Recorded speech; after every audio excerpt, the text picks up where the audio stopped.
નમસ્કાર, આપ જોઈ રહ્યા છો ગુજરાત ફર્સ્ટ બુલેટ બ્રેકિંગ સાથે હું છું જિજ્ઞાસા। મહત્વના સમાચારથી શરૂઆત કરીશું। હવામાન વિભાગે ઠંડીને લઈને આગાહી કરી છે। રાજ્યમાં ઉત્તર પૂર્વથી પૂર્વના પવન ફૂંકાઈ રહ્યા છે। આગામી 24 કલાકમાં તાપમાન યથાવત રહેશે। 24 કલાક બાદ તાપમાનમાં 3 થી 5 ડિગ્રીનો ઘટાડો થશે। 4 ફેબ્રુઆરીએ ફરી તાપમાન 2 થી 3 ડિગ્રી વધશે। વેસ્ટર્ન ડિસ્ટર્બન્સને કારણે વાદળછાયું વાતાવરણ રહેશે।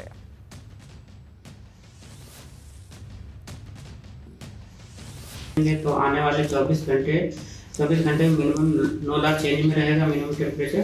उसके बाद मिनिमम टेम्परेचर में 3 से 5 डिग्री की गिरावट का पूर्वानुमान है उसके आने वाले अगले 2 दिन के लिए। उसके बाद मिनिमम टेम्परेचर फिर से 2 से 3 डिग्री सेल्सियस राइज होने का पूर्वानुमान है। और मिनिमम टेम्परेचर रिलाइज की बात करेंगे तो अहमदाबाद और गांधीनगर में अहमदाबाद में 18.6 डिग्री सेल्सियस और गांधीनगर में 18.2 डिग्री सेल्सियस मिनिमम टेम्परेचर पिछले 24 घंटे में रिकॉर्ड हुआ है। और ओवरऑल पूरे गुजरात रीजन की बात करेंगे जहां पर सबसे कम मिनिमम टेम्परेचर रिकॉर्ड हुआ है वो है नलिया 12.8 डिग्री सेल्सियस। और अहमदाबाद और गांधीनगर के लिए मिनिमम टेम्परेचर फोरकास्ट की बात करेंगे तो अहमदाबाद और गांधीनगर के लिए मिनिमम टेम्परेचर 17 डिग्री सेल्सियस के आसपास रहने का पूर्वानुमान है। और विंड की डायरेक्शन की बात करेंगे तो गुजरात के लैंड रीजन पे जो विंड प्रिवेल करेगी वो north easterly to easterly wind prevail करेगी। હવામાન નિષ્ણાત અંબાલાલ પટેલની નવી આગાહી। ગુજરાતમાં વધુ એક મજબૂત પશ્ચિમી વિક્ષેપની અસર થશે। પશ્ચિમી વિક્ષેપથી ઉત્તરીય પર્વતીય વિસ્તારોમાં હિમવર્ષા થશે। ઉત્તર ભારતના કેટલાક ભાગોમાં વરસાદ પણ પડી શકે છે। 2 ફેબ્રુઆરી સુધી હવામાનમાં પલટો આવશે। વાદળછાયું વાતાવરણ સાથે સામાન્ય પવન પણ રહેશે। ઉત્તર ગુજરાતમાં મહેસાણા, સાબરકાંઠા, અરવલ્લીમાં હળવો કમોસમી વરસાદ પડી શકે છે તો પૂર્વ ગુજરાતના ભાગોમાં પણ કમોસમી વરસાદ કે છાંટા પડી શકે છે। દક્ષિણ ગુજરાત, વડોદરા, ભરૂચ અને સુરતમાં વાદળછાયું વાતાવરણ રહેશે। ખેડૂતોએ ઊભા પાકોના સંરક્ષણ માટે તાત્કાલિક પગલાં લેવા જરૂરી છે। તેના લીધે દેશના ઉત્તરીય પર્વતીય પ્રદેશોમાં ભારે હિમવર્ષા, સખ્ત પવનના તોફાનો અને ક્યાંક કરા પડવાની પણ શક્યતા રહેશે। ખાસ કરીને ત્યાંની અસર હિમાલયના ટોચના ભાગોમાં ભારે બરફવર્ષા અને ક્યાંક લેન્ડસ્લાઇડ પણ થઈ શકે। પરંતુ ત્યાંની અસરના કારણે છેક રાજસ્થાનના ભાગો સુધીમાં અને મધ્યપ્રદેશના ભાગો સુધીમાં ત્યાંની અસર થવાની શક્યતા રહેશે।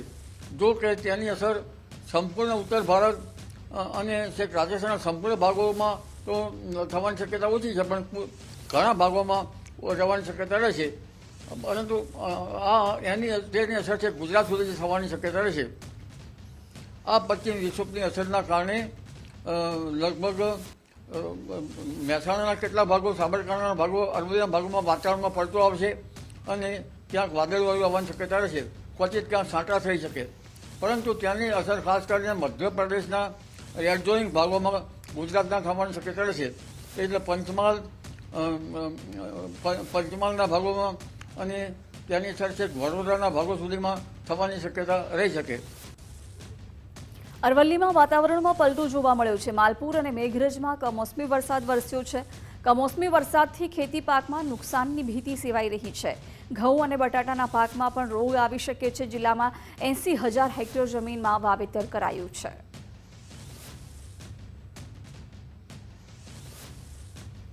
પંચમહાલ જિલ્લામાં સતત બદલાતા વાતાવરણ અને કમોસમી માવઠાની આગાહીએ ખેડૂતોની ચિંતા વધારી છે। વાતાવરણમાં અચાનક પલટાના કારણે જગતના તાતની હાલત પગ નીચેથી ધરતી ખસી જાય તેવી બની છે।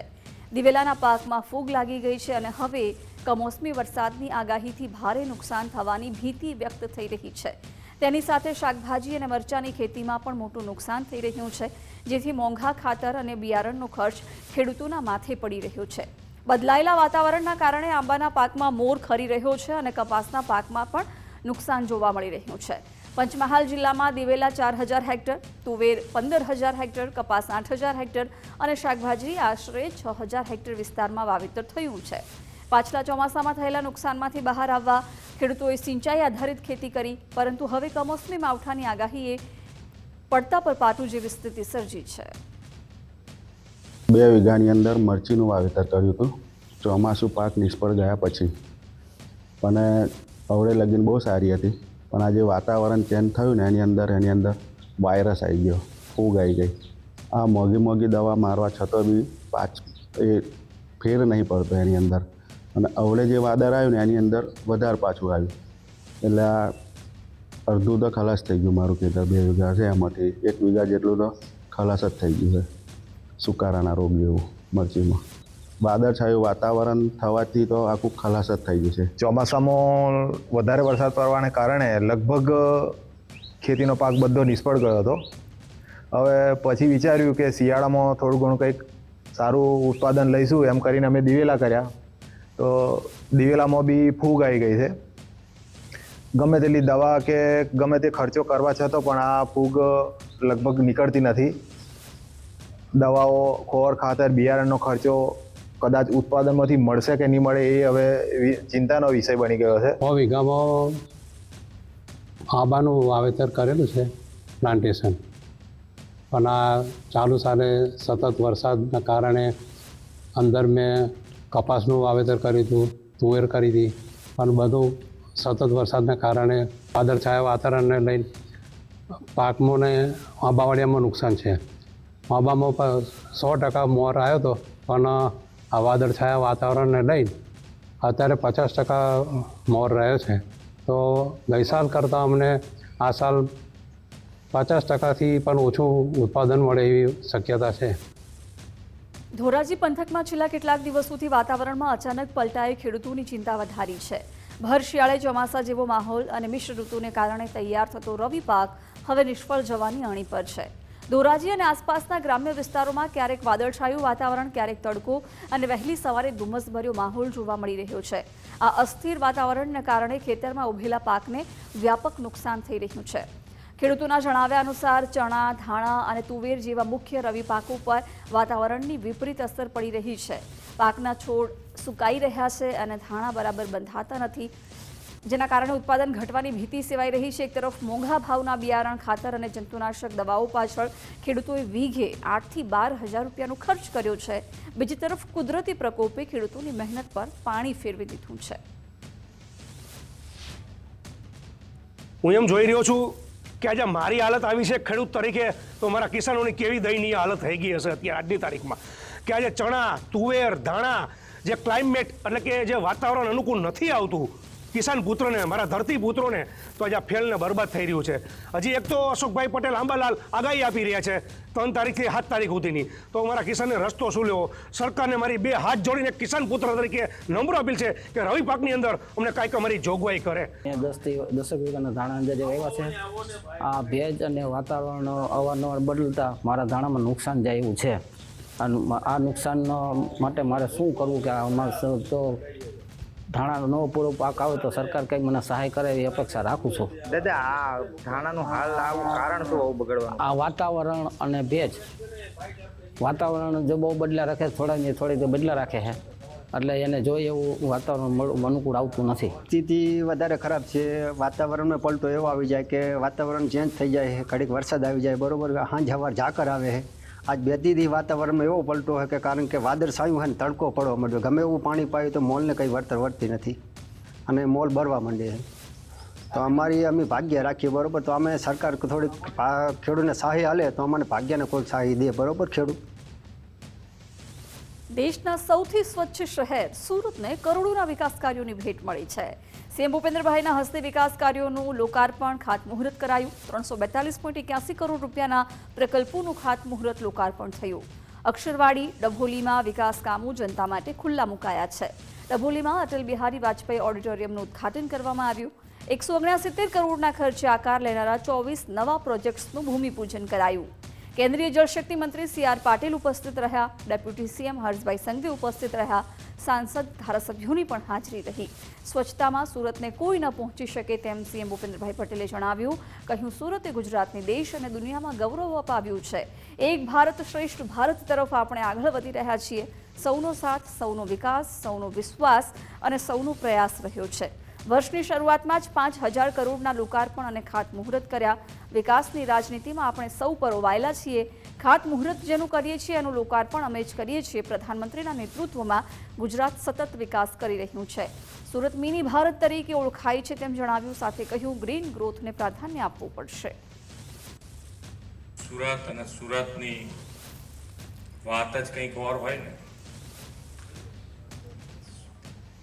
કારણ કે બોમ્બેથી નજીક આવી ગયું છે ને,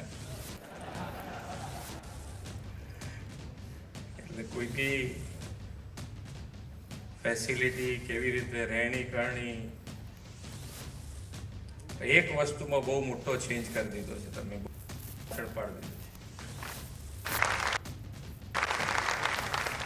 સ્વચ્છતા તો સુરતની ગજબ કરી છે. એટલે સ્વચ્છતામાં કોઈ તમારા માટે હવે જે ચેલેન્જ છે કે ફક્ત અને મેન્ટેન કરવા માટે કે ભાઈ હવે આ રહેવું જોઈએ સ્વચ્છ. આપણે નથી કહેતા કે ભાઈ આપણે ક્યાંય ફરવા બરવા ગયા હોય ને, ગમે તેટલો ધમાલી છોકરો હોય આપણો, એને 5 સ્ટારમાં લઈ જાવ તો એને ડિસિપ્લિન આવી જાય કે આરું કંઈક લોચો પડે તો આવી બને એવું લાગે છે. એટલે એવું તમારે દરરોજ રાખવું પડે. તો પછી આપણા ત્યાં થોડા ધમાલી તો હોય ને પાછા, એ લોકો એ વિચારે. આમ માનનીય વડાપ્રધાન શ્રી આખા દેશમાં એક વખત એવી વાત હતી કે ભાઈ આ દેશનું ક્યાં થશે ને કેવી રીતે આ તંત્ર ચાલશે ને ક્યાં, બધા એના મોંમાંથી આવા એક શબ્દો નીકળ્યા. પણ આજે એક જ એવું નેતૃત્વ આપણને મળ્યું કે બધા પેરામીટર આપણા બદલી નાખીને આજે દેશને દુનિયામાં ગૌરવ અપાય છે. કોઈ બી સરકાર, કોઈ બી રાજ્ય સરકાર, કોઈ બી મહાનગરપાલિકા એ હંમેશા પોતાના નાગરિકો માટે, શહેરીજનો માટે એમના હિતમાં પ્રોજેક્ટ બનાવતી હોય છે, લેટેસ્ટ પ્રોજેક્ટ બનાવતી હોય છે, સૌથી સારી કામગીરી કરતી હોય છે. નવા બ્રિજો બને અને બીજા જ દિવસે ત્યાં પાનની પિચકારીઓ જોવા મળે તો એ આપણા માટે શરમજનક વાતો છે. આ નવો પ્રોજેક્ટ, નવો આજે ઓડિટોરિયમ બન્યો છે. આ ઓડિટોરિયમ ભવિષ્યની અંદર બી વર્ષો પછી મુખ્યમંત્રી શ્રી સુરતમાં આવે ને ત્યારે આવો દેખાય ને ત્યારે આપણી જીત થશે ભાઈઓ.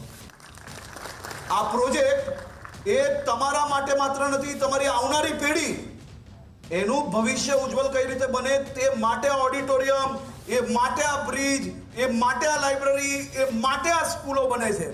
પરંતુ એના નિભાવની જવાબદારી જેટલું આપણે આપણું ઘર સાચવીએ છે ને, આ પ્રોજેક્ટ બી આપણી જ મહેનતનો અંદાજો છે.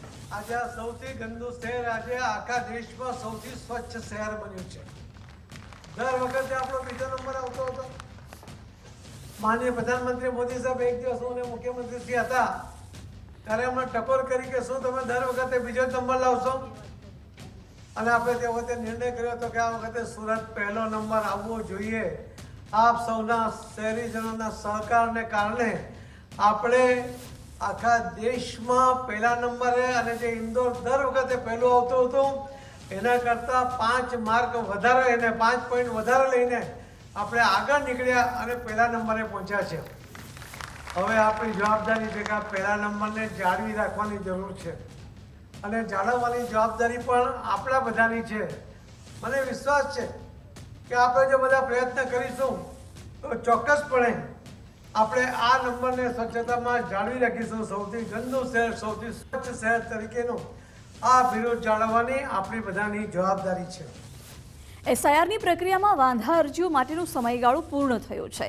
ચૂંટણી પંચને 14,70,125 સુધારણા અરજીઓ મળી છે. ચૂંટણી પંચને નામ ઉમેરવા 7,25,920 ફોર્મ 6 મળ્યા છે. નામ કમી કરવા માટે 1,83,235 ફોર્મ નંબર 7 મળ્યા છે. ફોર્મ નંબર 7ની સંખ્યામાં ધરખમ ઘટાડો જોવા મળ્યો.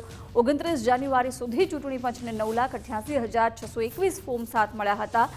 8,05,386 નામ કમી કરવાના ફોર્મ ઇલેક્શન કમિશનને રદ કર્યા છે. નામ કમી કરવા માટેના ફોર્મ નંબર 7ને લઈને વિવાદ પણ થયો. 5,60,970 ફોર્મ નંબર 8 ચૂંટણી પંચને મળ્યા છે. તમામ ફોર્મની ચકાસણી કરી 10 ફેબ્રુઆરી સુધી નિકાલ કરાશે. નવસારી જિલ્લામાં એસઆઈઆરની કામગીરીને લઈને મોટો વિવાદ થયો. લઘુમતી સમાજના મતદારોને નોટિસ મળતા કોંગ્રેસ આક્રમક બની છે. કોંગ્રેસ પ્રમુખ શૈલેષ પટેલની ચીખલી મામલતદાર કચેરીમાં રજૂઆત. ખોટા વાંધા રજૂ કરનારાઓ સામે પોલીસ ફરિયાદની ઉગ્ર માંગ ઉઠી છે. ચૂંટણી અધિકારી ભાજપના ઇશારે કામ કરતા હોવાનો આક્ષેપ કરવામાં આવ્યો છે. મતદાર યાદીમાંથી નામ કાઢવાના વિવાદે નવસારીમાં જોર પકડ્યું છે. આજે ફોર્મ નંબર 7ની વાંધા અરજી સામે પોતાના આધાર પુરાવાઓ લઈને લગભગ 1000થી વધુ મતદારોને અહીં ચીખલી પ્રાંત કચેરીએ બોલાવવામાં આવ્યા હતા. અમે ચૂંટણી અધિકારીની મુલાકાત કરી, પ્રાંત સાહેબ અને મામલતદારશ્રીને મળવાના પ્રયત્ન કર્યા, પણ ક્યાંક મિટિંગ અર્થે બહાર છે એવું જણાવવામાં આવ્યું.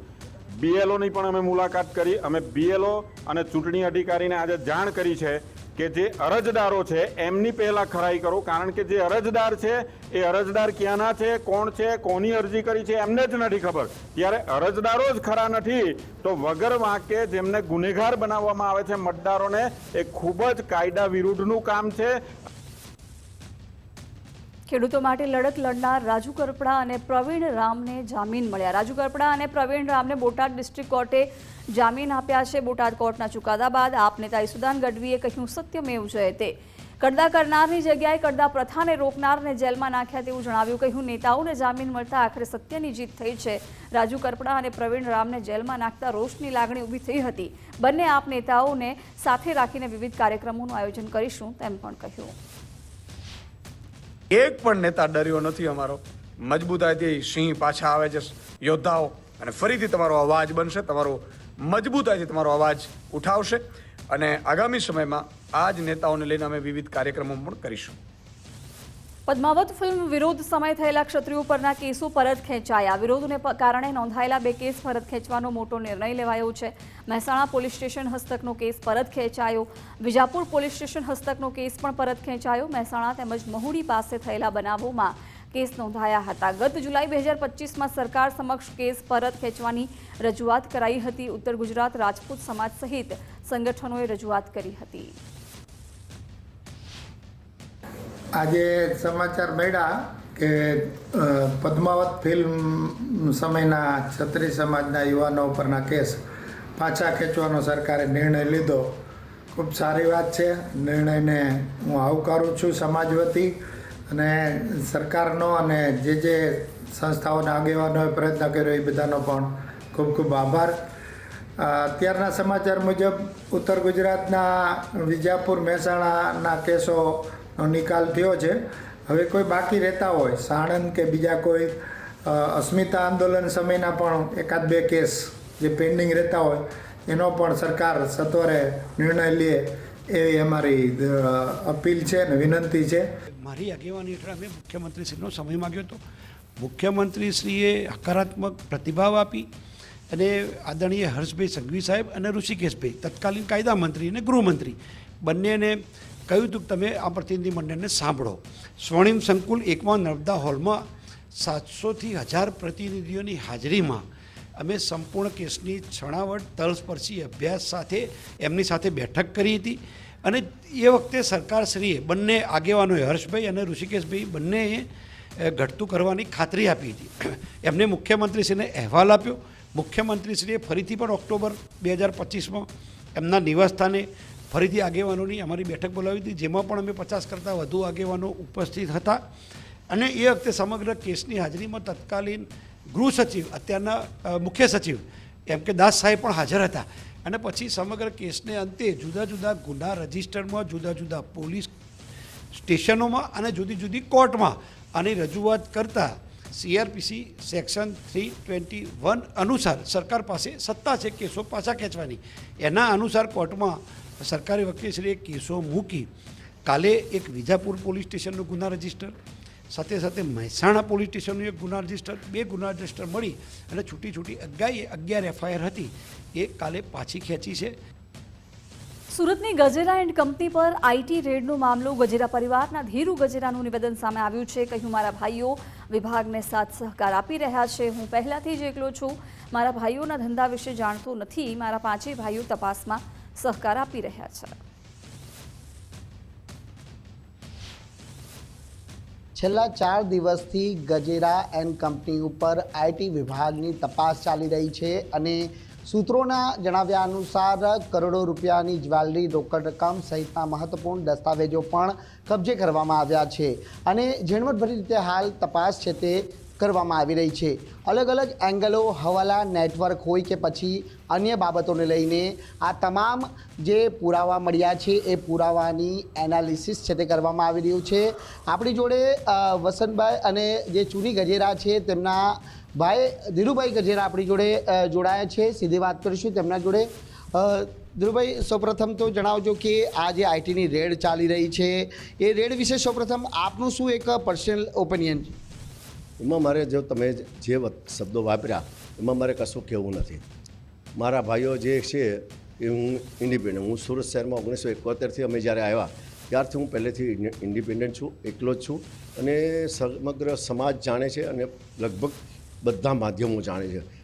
મારો ભાઈઓ વસંતભાઈ, ગિરધરભાઈ, ચોનીભાઈ, અશોકભાઈ, બકુલભાઈ મારા ભાઈઓ છે અને એમાં કાંઈ ના કહી શકાય નહીં. અને ભાઈએ પાંચે ભાઈનું એનું ગ્રુપ છે અને પાંચે ભાઈ બિઝનેસમેન છે. હું મારો રાજકીય અને મારો 1971થી હું ઇન્ડિપેન્ડન્ટ છું અને મારા ભાઈઓ ખૂબ તપાસમાં સહકાર આપી રહ્યા છે અને તપાસ ચાલી રહી છે. એ આવનારા દિવસમાં બધું બહાર આવશે તો તમે એની અંદર મારે કશું કહેવું નથી. પણ 4 દિવસની અંદર મીડિયાવાળાના અસંખ્ય ફોન, હું થાકી ગયો, મારે ન છેટકે આપની સમક્ષ આવવું પડ્યું. હું તમને કહું બિઝનેસ વિશે એ લોકો ધંધો કરવા વિશે કાંઈ શું જાણતો નથી, મને ખબર ન હોય. કારણ કે મારો આખો વિષય જુદો છે, એનો વિષય જુદો છે અને હું એમને કોઈને જાણતો પણ નથી.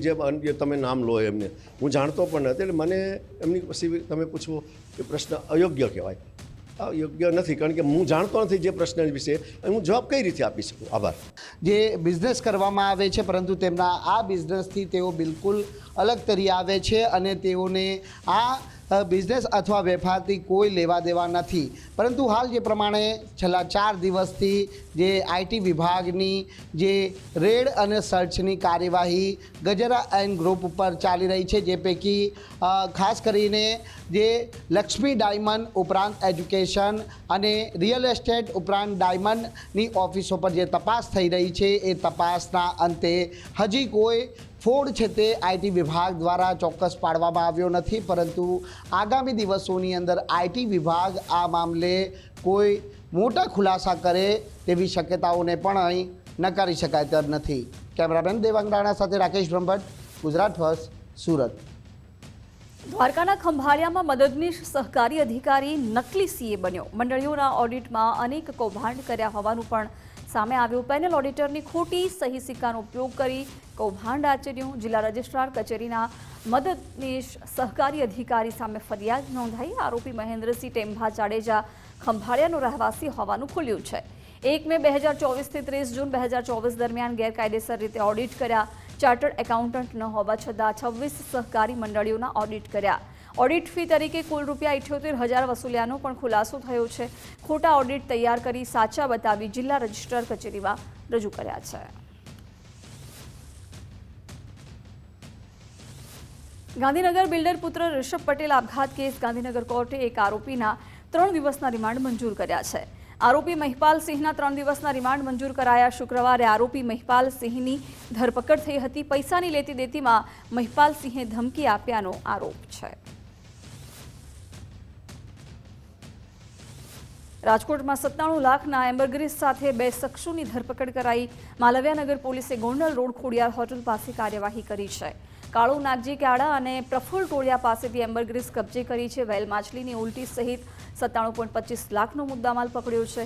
જૂનાગઢથી રાજકોટ લાવી વેચવાની તૈયારીમાં આરોપી હતા. રાજકોટથી એમ્બરગ્રીસ વિદેશ મોકલવાની યોજના હતી. એમ્બરગ્રીસનો ઉપયોગ મોંઘા પરફ્યુમ, દવા અને શેમ્પૂમાં થાય છે. આંતરરાષ્ટ્રીય બજારમાં લાખો રૂપિયાના ભાવે વેચાય છે. માલવ્યાનગર પોલીસ સ્ટેશન દ્વારા ગઈકાલે 970 ગ્રામ વેલ માછલીની ઉલટી એમ્બરગ્રીસ પકડી પાડવામાં જે અંગે જાણવા દાખલ કરી આગળની તપાસ ફોરેસ્ટ વિભાગ તરફ સોંપવામાં આવેલ છે અને આ કામે 2 વ્યક્તિઓ પકડાયેલ છે, જેમાં કાળુભાઈ નાગજીભાઈ કયાડા, માનપુર ગામ, તાલુકો મેંદરડા, જિલ્લો જૂનાગઢ, તેમજ પ્રફુલભાઈ શૈલેષભાઈ ટોળિયા, બજરંગ નિવાસ, અંકુર નગર, શેરી નંબર 8, અંકુર મેઇન રોડ, રાજકોટ નાઓને પકડી પાડવામાં આવેલ છે. બોટાદના હળદળમાં ખેડૂત અને પોલીસ વચ્ચે ઘર્ષણનો મામલો. બોટાદ ડિસ્ટ્રિક્ટ એન્ડ સેશન્સ કોર્ટે 7 લોકોને જામીન આપ્યા. આપ નેતા રાજુ કરપડા, પ્રવીણ રામના કોર્ટે જામીન મંજૂર કર્યા છે. રમેશ મેર, હંસરાજ ભાલાડા, કમલેશ હરિયાણીને જામીન મળ્યા છે. વિનુ મકવાણા અને જીતેન્દ્ર ગોવિંદિયાના પણ જામીન મંજૂર થયા છે. 12 ઓક્ટોબર 2025ના દિવસે હળદળમાં ઘર્ષણ થયું હતું. કરદાને લઈને થયેલી સભામાં ખેડૂત અને પોલીસ વચ્ચે ઘર્ષણ થયું હતું. આ કેસમાં પોલીસે 88 લોકો વિરુદ્ધ ફરિયાદ નોંધી હતી. આ કેસમાં કોર્ટે અગાઉ 81 લોકોને જામીન આપ્યા હતા. બાકી રહેલા 7 આરોપીઓ જામીન માટે અરજી કરી હતી. બોટાદ ડિસ્ટ્રિક્ટ એન્ડ સેશન્સ કોર્ટે 7ના જામીન મંજૂર કર્યા છે.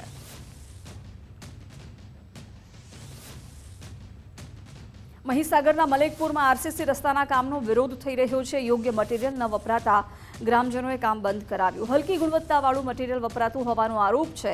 કોન્ટ્રાક્ટર યોગ્ય મટીરીયલ નહીં વાપરે ત્યાં સુધી કામ બંધ રહેશે.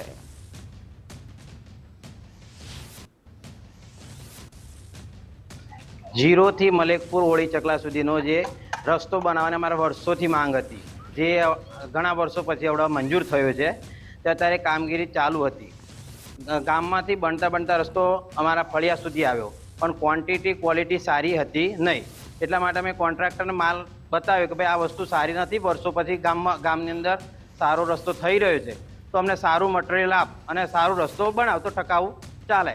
એના બદલે અમે આજે રસ્તો ગામના જણા બધા ભેગા થઈ અને બંધ કરેલ છે. અમારી માંગ એવી છે કે રસ્તો સારો બને એટલે અમારા વર્ષો સુધી ચાલે, એ જ માંગ છે અમારી ગામજનોની. આ કામ કરતા આ લોકો મારા ફળિયાની અંદર આવે એટલે હું ખેતરમાં જાય તો નકાળી માટી દેખાય એટલે મેં કામ તરત બંધ કરી, બંધ કરી દો. આ ક્વોન્ટિટી પર તમારો માલ નથી, આ લોકોએ બંધ કર્યો. બધા અમુક એમની જીસીબી લગાવીને માલ ઉથલ પાથલ કરી નાખ્યો, બીજા નાખ્યું. એ પણ પાછળ રોડની સાઈડ પર નાખ્યું, બીજાએ બહાર નથી નાખ્યું.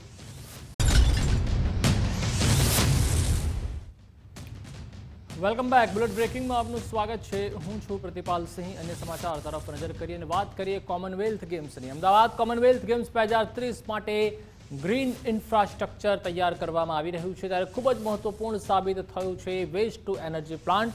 વેસ્ટ ટુ એનર્જી થકી કોમનવેલ્થ ગેમ્સ માટે સસ્ટેનેબલ મોડેલ તૈયાર કરવામાં આવી રહ્યા છે. અમદાવાદને વૈશ્વિક સ્તરે ઓળખ અપાવવામાં ભજવશે મહત્વની ભૂમિકા. Green smart sustainable sports city તરીકે અમદાવાદને અપાવશે વૈશ્વિક ઓળખ. ઓક્ટોબર 2024થી અત્યાર સુધી 2.96 લાખ ટન ઘન કચરાનો ઉપયોગ કરાયો છે. આ પ્લાન્ટનું કુલ 1234.61 લાખ યુનિટ વીજળીનું ઉત્પાદન થયું છે. કુલ 713.30 લાખ કિલોગ્રામ ફોસિલ ફ્યુઅલ એટલે કે કોલસાની બચત થઈ છે. 1.93 લાખ ટન કાર્બન ડાયોક્સાઇડના ઉત્સર્જનમાં ઘટાડો નોંધાયો છે. તો 10,641.37 ટન મિથેન ગેસ હવામાં ભરતો અટકાવવામાં આવ્યો છે. કુલ 786.291 મિલિયન લીટર શુદ્ધ પાણીની પણ બચત શક્ય બની છે.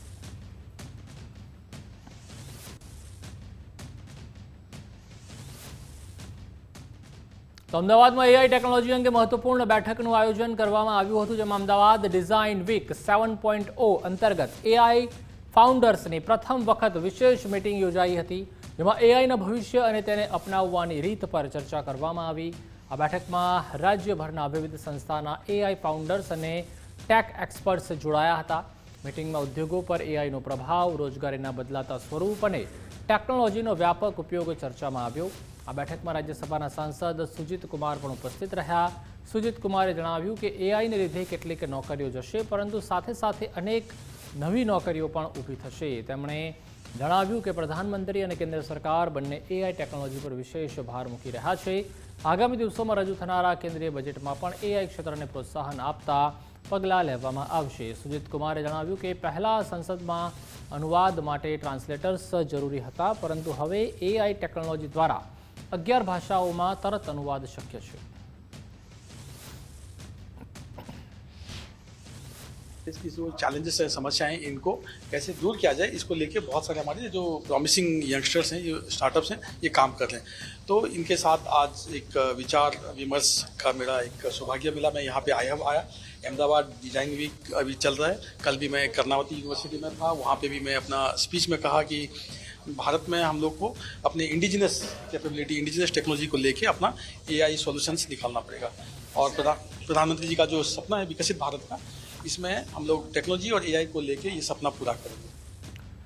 તો અંબાજી ગબ્બર પરિક્રમા મહોત્સવ દરમિયાન અન્નકૂટ ધરાવવામાં આવ્યો, જેમાં પરિક્રમા પથ ઉપર 26 નંબરનું મંદિર બહુલા માતાજીને 56 ભોગનો અન્નકૂટ ધરાવવામાં આવ્યો. રાજસ્થાનથી આવેલા ભક્ત દ્વારા અન્નકૂટ ધરાવવામાં આવ્યો હતો.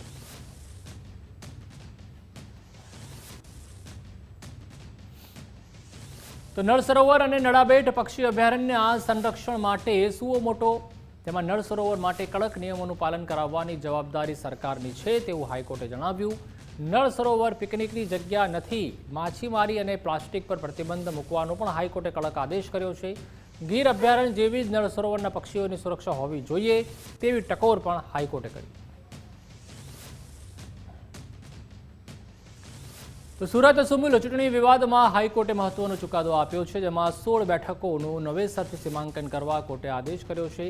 જિલ્લા કલેક્ટર 3 સપ્તાહમાં મત વિસ્તારોનું સીમાંકન કરશે.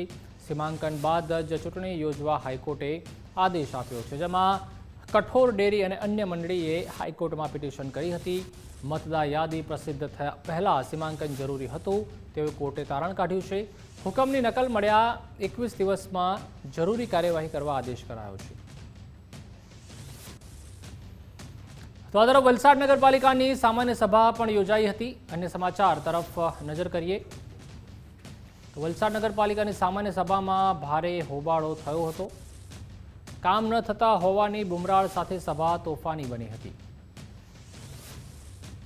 અધિકારી પ્રમુખ ફોન નથી ઉપાડતા તેવો ઉપપ્રમુખે આક્ષેપ કર્યો. ભાજપ શાસિત પાલિકામાં ભાજપના જ સભ્યોએ વિરોધ નોંધાવ્યો.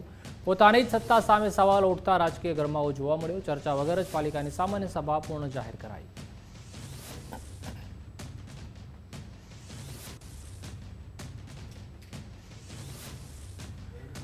તો અમદાવાદના રોડ પ્રોજેક્ટમાં વધુ એક વખત ધબડકો જોવા મળ્યો છે, જેમાં 16 ભાગવત 4 રસ્તા રોડ પર ખામીયુક્ત ડિઝાઇન જોવા મળી. રોડ પર ડિવાઈડરની ખામીયુક્ત ડિઝાઇન પસંદ કરાઈ. તેમાં રોડ વચ્ચે વાય આકારમાં ડિવાઈડર બનાવતા વાહન ચાલકોને ભારે હાલાકી પડી રહી છે. ત્યારે ગ્રાઉન્ડ રિયાલિટી ચેક કર્યા વિના ડિઝાઇન નક્કી કરાતા લોકોને હાલાકી પડી રહી છે. વાહન ચાલકોને ભારે હાલાકી પડી રહી છે. ગુજરાત ફર્સ્ટના કેમેરામાં દ્રશ્યો કેદ થયા.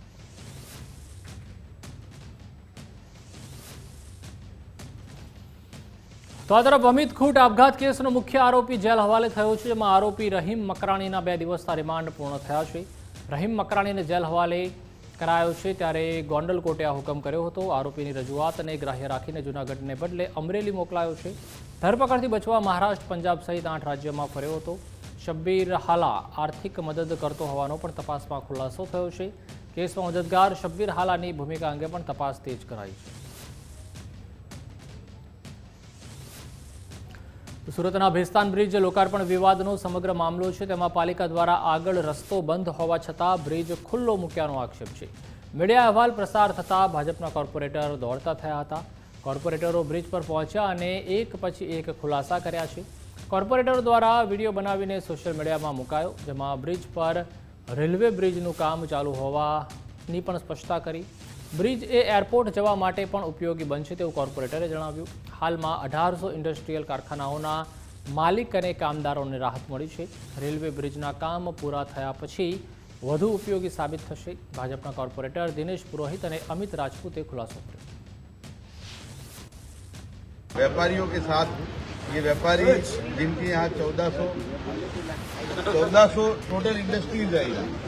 इन 1400 इंडस्ट्रीज में इनका भी 3 गालों का खाता है और यहाँ 25 से 30 हज़ार लोग बेस्तान सिद्धार्थनगर की तरफ से यहाँ आते हैं.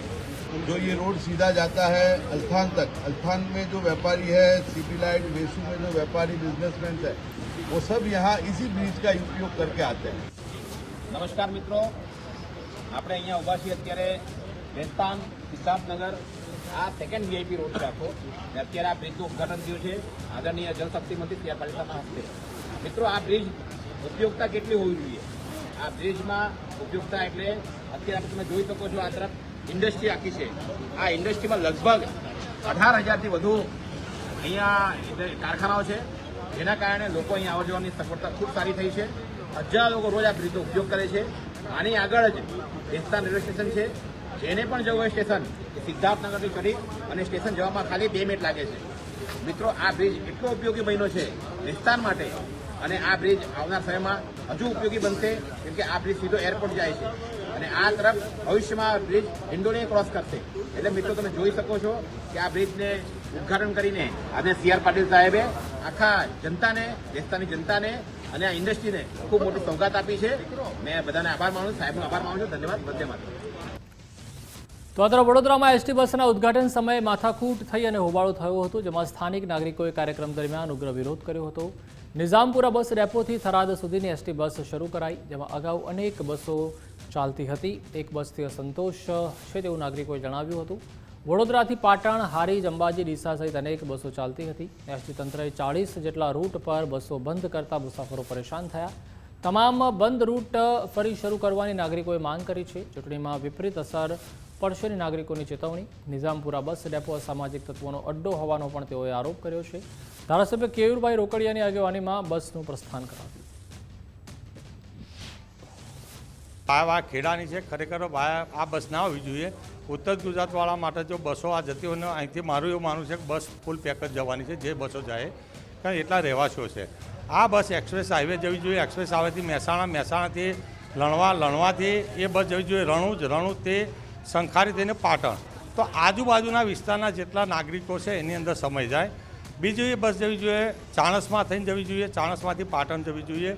ત્રીજી બસ ઊંઝા સુધી જાય, એને સિદ્ધપુર સુધી લંબા. પણ સિદ્ધપુરની બસો તો મારું એવું માનવું છે કે એક્સપ્રેસ હાઈવેની બસો તો વધારે છે, પણ આ જે ઇન્ટરનલ રૂટ છે પાટણવાળો રૂટ, એની બસો બહુ ઓછી છે. અને આ જ બસો હતી એ આ લોકોએ રૂટ ડાયવર્ટ કર્યો હતો અને બંધ કરી હતી. 5 વર્ષ પહેલાં નિઝામપુરા ડેપો બસોથી ધમધમતો હતો. ઉત્તર ગુજરાતની બધી બસો 40 થી 45 બસો અહીંથી જતી હતી અને આવતી હતી. આજની તારીખમાં એક પણ બસ અહીં આવતી નથી કે જતી નથી. આ એરિયાની અંદર 4 થી 5 લાખ ઉત્તર ગુજરાતના અને સૌરાષ્ટ્રના લોકો રહે છે, અને એ લોકોમાં સવારે 4 વાગે સેન્ટ્રલ ડેપો જવું પડે છે બસ પકડવા માટે, પણ કોઈ વાહન પણ મળતું નથી, રિક્ષા પણ ના મળે સવારે વહેલા. તો આ પબ્લિક એટલી બધી આક્રોશમાં છે કે, અને બધાની વિનંતી છે કે આ ડેપો ઉપરથી બધી ઉત્તર ગુજરાતની બસો ચાલુ થાય વહેલી તકે.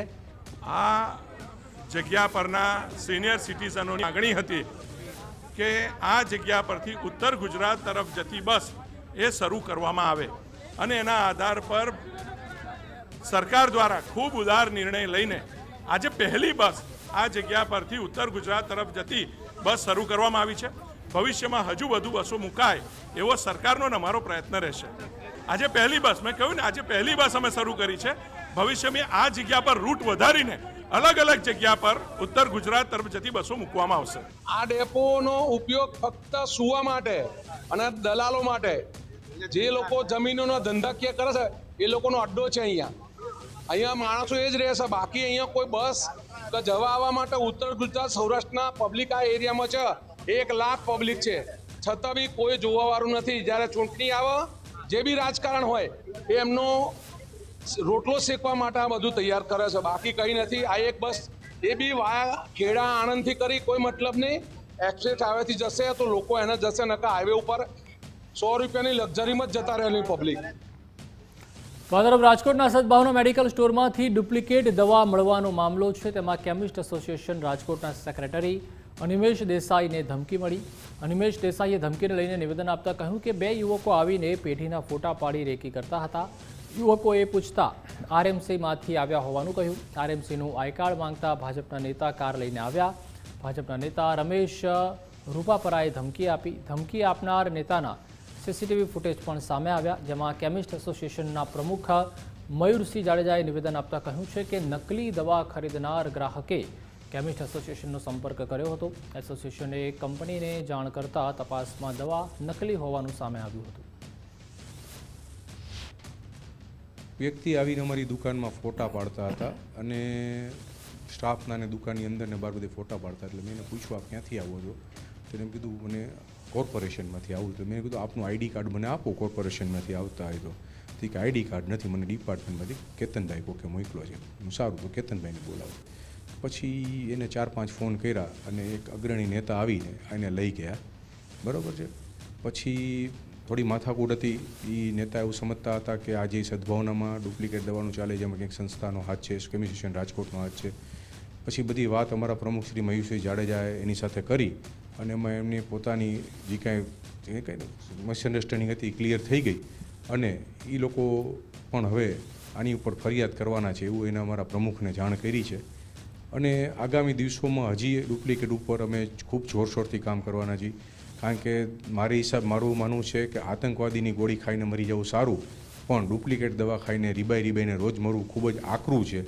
એના કરતાં તો ન ખાવી ડુપ્લિકેટ દવા માટે અમે ખૂબ જ પગલાં લેવાના છીએ. આટલા દિવસ થયા હોય, આટલા દિવસમાં ખ્યાલ આવેલો હોય કે આ ડ્રગ્સ ડુપ્લિકેટ છે, બરાબર, તો 100% હું એવું માનું છું કે એનો નિવાડો લઈ આવો કોઈ બહુ મોટી વસ્તુ નથી. તંત્ર પાસે આવડી મોટી તાકાત છે, આવડું મોટા સંખ્યામાં એમના અધિકારીઓ છે. જો એમને નિર્ણય લઈ આવ્યો હોય અને સાચી દિશામાં કામ કરવું હોય તો મને એટલી ખબર પડે છે કે અત્યાર સુધીમાં એન્ડ આવી ગયો હોય, ખબર પડી ગઈ હોય કે આનો એન્ડ ક્યાં છે. હું એટલું જ કહું છું કે જો તંત્રને એટલી ખબર છે કે સદભાવનાએ સાયોનામાંથી ખરીદી કરેલી, સાયોનાવાળાએ બિલીવમાંથી ખરીદી કરેલી, તો બિલીવવાળાએ ક્યાંથી ખરીદી કરેલી છે એ એમને ખબર પડવી જોઈએ. આ તંત્રની જવાબદારી છે. તંત્ર ક્યાંક ને ક્યાંક આમાં આંખ આડા કાન કરતા હોય એવું અમને લાગે છે. પર આદિનાથ ડિસ્ટ્રીબ્યુટર પર એ લોકો આવેલા અને એવું કીધેલું ભાઈ તમે ખોટી રીતના હેરાન કરો છો, ને એટલે મિસગાઈડ હોય એવું લાગ્યું. પણ મારી એ સાથે વાત થયા પછી મેં ક્લિયર કીધેલું કે રમેશભાઈ એઝ એ પાર્ટીના માણસ તરીકે અને એક જે જવાબદારી વ્યક્તિ તરીકે તમારી રિસ્પોન્સિબિલિટી એ છે કે સાચી દિશામાં કામ. તો આ તરફ સુરત શહેરમાંથી ઝડપાયું છે બોગસ બિલિંગ કૌભાંડ, જેમાં 37 કરોડથી વધુના બોગસ બિલિંગ કૌભાંડમાં 3ની ધરપકડ કરાઈ છે. DGGIએ 37 કરોડનું બોગસ બિલિંગ કૌભાંડ ઝડપ્યું, જેમાં અમદાવાદ, બેંગલુરુ અને દિલ્હી સુધી જોડાયેલા તાર પણ સામે આવ્યા. જેમાં સુરત મેસર્સ કોમ્પ્યુટરનક્સ ઇન્ફોટેક પ્રાઇવેટ લિમિટેડના ડાયરેક્ટરની ધરપકડ કરવામાં આવી છે, જેમાં નીરલ શાહની ધરપકડ કરાઈ છે. પરિવારજનો અને કર્મચારીઓના નામે બોગસ પેઢીઓ બનાવી હતી. માલની હેરાફેરી વિના કાગળ પર આર્થિક વ્યવહારો બતાવ્યા હતા. આરોપીએ 16.74 કરોડની ખોટી રીતે ITC મેળવી, જેમાં મંગલદીપ ઇન્કના પ્રોપરાઇટર જ્યોતિકુમાર ચોરસિયા દ્વારા કૌભાંડ આચરવામાં આવ્યું. આરોપીએ 11.9 કરોડની ખોટી ITC મેળવી હતી. આરોપીએ જેમાં 8.90 કરોડ અન્યને પાસ પણ કર્યા હતા.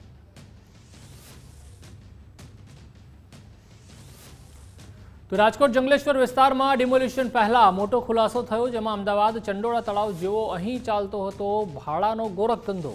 વહીવટી વિભાગની તપાસમાં 8 શખ્સોના 200થી વધુ મકાનોનો ખુલાસો થયો છે. સરકારી જમીન પર ગેરકાયદેસર મકાનો બાંધી ભાડાની કાળી કમાણી કરતા હતા. વહીવટી વિભાગે 1300થી વધુ મકાનોને ડિમોલિશનની નોટિસ આપી હતી. ત્યારે 40%થી વધુ રહેવાસીઓ ભાડાના મકાનમાં રહેતા હતા તેવો દાવો છે. હાઈકોર્ટમાં મેટર પેન્ડિંગ હોવાથી કાર્યવાહી અટકાવી. હાઈકોર્ટે 2 ફેબ્રુઆરી સુધી યથાવત સ્થિતિ જાળવવાનો પણ આદેશ કર્યો. વધુ સુનાવણી 2 ફેબ્રુઆરીએ હાથ ધરાશે.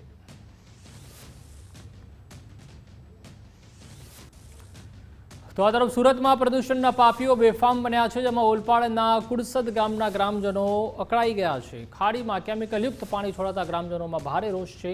GPCBને રજૂઆત કરવા છતાં કોઈ જ કાર્યવાહી કરવામાં નથી આવી રહી. GIDCમાંથી છોડાતું કેમિકલયુક્ત પાણી બંધ કરાયું. ગટર લાઇન મારફતે ખાડીમાં દૂષિત પાણી છોડાતું હોવાનો ખુલાસો થયો છે. ગ્રામજનોએ GSB પૂરી ગટર લાઇન બ્લોક કરી વિરોધ નોંધાવ્યો. કેન્સર જેવા ગંભીર રોગોમાં વધારો થતો હોવાનો પણ આરોપ કર્યો. જે પીપોદરા GIDCનું હાલમાં જે દૂષિત પાણી આવે છે, જે કેમિકલ યુક્ત જેવું એકદમ ઝેરી પદાર્થ જેવું, જે ખેડૂત લોકોને પણ એટલું બધું નુકસાન થાય છે. તેમ વારંવાર ફુરસદમાં જે રહેઠાણ લોકો એને પણ એટલી બધી ખરાબ ગંદકીની વાસ આવે છે કે વાત નહીં પૂછે. અને ઘણી વખત રજૂઆત કરવા આવી છે, GPCB સાહેબને નોટિસ પણ આપી છે, તો પણ એનું કોઈ નિરાકરણ આવ્યું નથી. માટે અમે તાત્કાલિક અહીંયા પંચાયત યોજના ધોરણ ઊભા રહીને અહીં પર એકદમ જ્યાં ગટર લાઈન ચાલતી હતી ને ત્યાં આગળ અમે આખી GSBની ગાડી ખાલી કરીને એ પાણી વારંવાર GPCB ડિપાર્ટમેન્ટને જાણ કરવા છતાં અને પંચાયતે નોટિસ પણ આપેલી હતી. તે છતાં બી અધિકારીઓ અહીંયા આવતા હતા, સેમ્પલો લઈને જતા હતા, પણ કોઈ એનું નિરાકરણ નહીં આવ્યું. ગામજનોએ ઉગ્ર બની અને પંચાયતના ઉપર આવી રજૂઆત કરી. આજે પંચાયત દ્વારા એક GSBની ગાડી બોલાવી સ્થળ પર જઈને તાત્કાલિક જે પાણી અમારા ગામમાં આવે છે એ અમે ગામજનો હાથે બંધ કરી દેવામાં આવી છે. તે પીપોડા અમારી જે ખાડી લાગે તેમાં કેમિકલયુક્ત પીપોડા GIDC પાણી છોડતું હતું, તો અમે GPCBને વારંવાર રજૂઆત કરવા છતાં અધિકારીઓ આવતા હતા અને જે સેમ્પલ લઈ જતા હતા, પણ સેમ્પલો કોઈ રિપોર્ટ અમને કા પંચાયતને સોંપતા નહીં હતા. અમે વારંવાર રજૂઆત કરવા છતાં એ લોકો પાણી બંધ ના કરાવી શક્યા. એટલે આજે અમે પંચાયત સભ્યો, પંચાયતના તલાટી કમ મંત્રીશ્રી, સરપંચશ્રીને હાજર રહીને આજે અમે GPCBનું પાણી બંધ કરાવ્યું છે, એ કેમિકલયુક્ત પાણી બંધ કરાવ્યું છે. એના માટે કારણ કે અમારા ગામમાં રોગચાળો બહુ ફાટી નીકળેલો હતો, લોકો બહુ માંદા પડતા હતા, શરદી ખાંસી, કેન્સર. તો કલોલ તાલુકામાં કેમિકલયુક્ત પાણી કેનાલમાં છોડાતા હોબાળો થયો છે, જેમાં રાત્રિ દરમિયાન ટેન્કરો દ્વારા કેમિકલયુક્ત પાણી કેનાલમાં છોડાયું. કેમિકલયુક્ત પાણીના કારણે ખેડૂતોના પાકને વ્યાપક અસર થઈ છે, જેમાં વાયણા ગામથી થોળ રોડ પરના કેનાલમાં કેમિકલયુક્ત પાણી છોડાયું. આસપાસના ગામો અને વાયણાના ખેડૂતો કેનાલ પાસે એકત્રિત થયા હતા. કેમિકલયુક્ત પાણીથી ભારે દુર્ગંધ મારતા સ્થાનિકોમાં ભારે રોષ છે. ખેડૂતોએ પોલીસ સ્ટેશનમાં ફરિયાદ નોંધાવવાની પણ તજવીજ હાથ ધરી હતી. ખેડૂતોના પાકને પણ સીધું જ નુકસાન થઈ રહ્યું છે. આજે વાયણા ગામના ગંડાળા ઉપર રાત્રે ટેન્કરવાળો સિટીમાંથી અથવા કોઈ અન્ય જીઆઈડીસીમાંથી કેમિકલ ભરીને દુર્ગંધ આવતું ખરાબ કેમિકલ એ આ બાજુના કાંસની અંદર છોડી દે છે ને એ કેમિકલ ખેડૂતો એ વપરાશ માટેનું પાણી છે એની અંદર કેમિકલ છોડી દે છે. એ કેમિકલથી ખેડૂતોનો પાક નુકસાન થાય છે. ઘઉં, ડાંગર, એરંડા, મરચાં, દૂધી તેમજ અન્ય શાકભાજી અને આરોગ્ય આ પાણી પશુ પણ પીતા હોય છે, ઢોર પણ પીતા હોય છે, બકરા, ગાય, ભેંસ, પણ એમાં પણ બીમારીનું કારણ જોવા મળ્યું છે. લગભગ 2-3 મહિનાથી એવું કેમિકલ ટેન્કરવાળા નાખી અને રાત્રે 2:30 થી 3 વાગે જતા રહ્યો. એ નુકસાન લગભગ ચેખલા, અમનગરથી વાસણા, સાણંદ તાલુકાના 25 ગામમાં ઘઉં, એરંડા અને ડોગર શાકભાજી આ બધાને નુકસાન લગભગ આશરે 2-1000 વીઘાને નુકસાન થતાં અમને જાણ થઈ કે આ કેનલમાં કોઈ એવું કેમિકલ છોડી જાય તો અમે વોચ ગોઠવી રાત્રે લગભગ 2:15 ની આજુબાજુ અમે આવ્યા ત્યારે કેમિકલ ખાલી કરી અને જતા અમે પાછળ ગાડી કરતા તો એ અમારાથી ભાગી ગયો. પબ્લિક પણ પરેશાન થઈ ગઈ, જાગી ગઈ કે આ આવી ગંદકી અને આવી દુર્ગંધ ક્યાંથી આવી, એનાથી પબ્લિક પણ પરેશાન થઈ ગઈ અને ખેડૂતોને પણ બહુ નુકસાન થયું છે. આગળ સુધી આ ચેખલા, અમનગર આજુબાજુના ગામડાના બધાને આ કેનાલમાં છોડવાથી ઢોરાને અને પબ્લિકને પણ બહુ પરેશાની થઈ છે. અમદાવાદના ચાંદખેડા વિસ્તારની એમકે શાહ મેડિકલ કોલેજ વિવાદમાં આવી છે, જેમાં ઓર્થોપેડિક વિભાગના આસિસ્ટન્ટ પ્રોફેસર તીર્થ પટેલ સામે આક્ષેપો થયા છે. આસિસ્ટન્ટ પ્રોફેસર તીર્થ પટેલ માનસિક ત્રાસ આપતા હોવાનો આરોપ છે. દર્દીઓ અને સ્ટાફ વચ્ચે અપમાનિત કરતા હોવાનો વિદ્યાર્થીઓનો આક્ષેપ છે. દર્દીઓની સામે મારવાની, રોવડાવવાની ધમકી આપતા હોવાનો આરોપ છે. ગાળો બોલી મંજૂરી ન આપે ત્યાં સુધી શ્વાસ ન લેવાની પણ વાતો વિદ્યાર્થીઓએ કહી છે. પ્રોફેસર વિડીયો કોલ અને ફોન કરીને પણ હેરાન કરે છે. વ્યક્તિગત કામ અને સંતોષ માટે દબાણ કરતા હોવાનો પણ આરોપ છે. કારણ વિના નાની નાની બાબતોને લઈને સજા આપતા હોવાનો પણ આરોપ છે. રેસિડેન્ટ ડોક્ટર સંગઠને સોશિયલ મીડિયા મારફતે ગંભીર આરોપ કર્યા. એમકે શાહ મેડિકલ કોલેજના પીડિત વિદ્યાર્થીઓનો મેઇલ પણ વાયરલ થયો છે.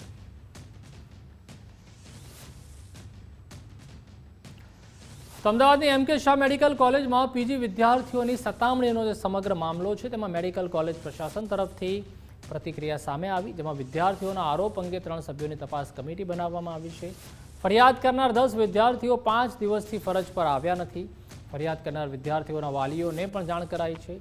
વિદ્યાર્થીઓની ફરિયાદના મુદ્દાઓ અંગે પણ તપાસ ચાલી રહી છે, જેમાં ડોક્ટર તીર્થ પટેલને તાત્કાલિક રજા પર મૂકી દેવાયા. હાલ તો તીર્થ પટેલનું નિવેદન લેવામાં આવ્યું છે. ફરિયાદી વિદ્યાર્થીઓના નિવેદન લેવાની કાર્યવાહી ચાલુ છે. 10 વિદ્યાર્થીઓ છેલ્લા 5 દિવસથી એ લોકો ડ્યુટી ઉપર કોઈપણ જાતની ઇન્ફોર્મેશન આપ્યા સિવાય એ લોકો ફરજ ઉપરથી મુક્ત રહ્યા છે. આ વિદ્યાર્થીઓનો અમે અમારી રીતે ટેલિફોનિક કોન્ટેક્ટ કરેલ છે. એ લોકોના ફોન સ્વિચ ઓફ આવે છે, એટલે અમે એ લોકોને રૂબરૂમાં એમના પિતાશ્રીને જાણ કરી અને આ સમગ્ર બાબત જે અમને ઈમેલ દ્વારા પણ ફરિયાદ મળી હતી એની તલસ્પર્શી તપાસ કરવા માટે અમે એક પ્રથમદર્શીય તપાસ કમિટીની નિમણૂક કરેલ છે.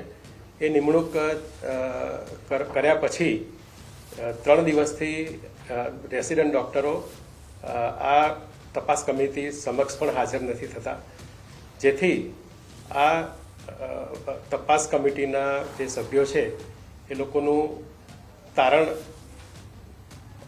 જે કંઈ છે એ સમજવા માટે અમે ફરીથી આ વિદ્યાર્થીઓને એમના પેરેન્ટ્સ દ્વારા કોન્ટેક્ટ કરવા પ્રયત્ન કરેલ છે અને એના ભાગરૂપે એ લોકોને અમે સંસ્થા તરફથી તમામ પ્રકારની બંને પક્ષને સંપૂર્ણ રીતે તમામ મુદ્દાઓ નો જવાબ લેખિતમાં અમારે લેવાનો હોય છે. એટલે જ વિદ્યાર્થીઓ જો હાજર થશે તો અમે એમને આ કમિટી સંપૂર્ણ રીતે એમની તૈયારી તો આ તરફ વડોદરાની MS યુનિવર્સિટી પણ ફરી એકવાર વિવાદમાં આવી છે, જેમાં MM મહેતા હોલમાંથી વિદેશી દારૂની બોટલો મળી આવી. અગાઉ પણ વિદ્યાર્થીઓ દારૂની મહેફિલ કરતા ઝડપાયા હતા. પોલીસે રેડ કરતા 25 થી 30 જેટલી ખાલી બોટલો મળી આવી. એક બોટલમાં દારૂ પણ ભરેલો જોવા મળ્યો. પોલીસે તમામ મુદ્દામાલ કબજે કરી વધુ તપાસ હાથ ધરી છે. હા, હવે આ તપાસનો વિષય છે. અમારી જાણ બહાર છે. છોકરાઓએ જે પણ કરેલું અત્યારે ખાલી બોટલનો થેલો આખો મળેલો છે. બોટલની અંદર દારૂ પણ હા, થોડી બચેલી દારૂ પણ મળેલી છે. તપાસનો વિષય છે. તપાસ કરીને જે પણ હશે કાયદેસરની કોણે કઈ જગ્યાએથી ક્યાંથી દારૂ લઈ અને કોણે પાર્ટી કરી છે કે શું કર્યું છે આ બોટલનું જે પણ હતું એ, અને શા માટે તમે રૂમમાં લઈ આવ્યા છે, તપાસ કરી અને જે પણ હશે કાયદેસરની કાર્યવાહી કરવામાં આવશે. 12 થી 15 જેટલી બોટલ હતી. 28 બોટલ અમારી પાસે વિડીયો. હા, 28 હશે. સિગરેટના 15, 20, 25. તો બુલેટિનમાં હાલ બસ આટલું જ. વધુ સમાચાર માટે આપ જોતા રહો ગુજરાત ફર્સ્ટ ન્યૂઝ. નમસ્કાર.